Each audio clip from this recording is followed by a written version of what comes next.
मंथन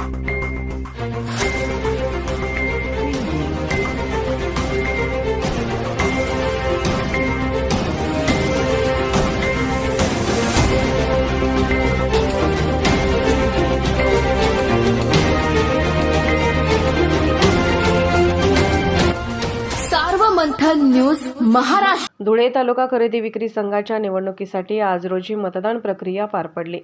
धुळे तालुका खरेदी विक्री संघावर काँग्रेस प्रणित जवाहर शेतकरी पॅनलचे आमदार कुणाल पाटील यांच्या गटाने वर्चस्व कायम ठेवत प्रतिस्पर्धी भाजपा प्रणित शेतकरी सेवा पॅनलचा सुपडा साफ केला आहे।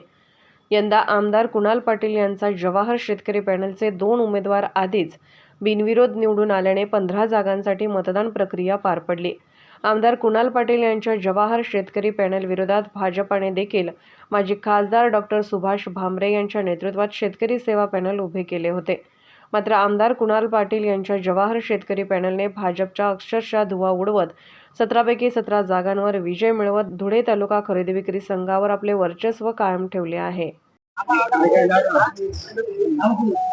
एकंदर खरेदी विक्रीच्या निवडणुकीमध्ये पुन्हा एकदा धुळे तालुक्यातील जनतेने दाखवून दिलाय की धुळे तालुक्यातील जनता ही विकासाच्या पाठीमागे आणि चांगल्या गोष्टींच्या, चांगल्या नेतृत्वाच्या, सन्माननीय दादीसाहेबांच्या नेतृत्वाच्या पाठीमागे अत्यंत खंबीरपणे उभी आहे। आणि लोकांनी पुन्हा एकदा दाखवून दिलंय की धुळे तालुक्यातील जनता ही भूल तापावरती विश्वास ठेवत नाही, तर जे डोळ्यासमोर दिसणारा शाश्वत विकास आहे त्याच्यावरती विश्वास ठेवते। आणि त्यामुळे लोकांनी काँग्रेस पक्षाच्या जवाहर पॅनलला हे 100% यश देऊन त्या ठिकाणी निवडून दिलेलं आहे। जनतेचं खूप खूप मनापासून आम्ही धन्यवाद अर्पण करतोय।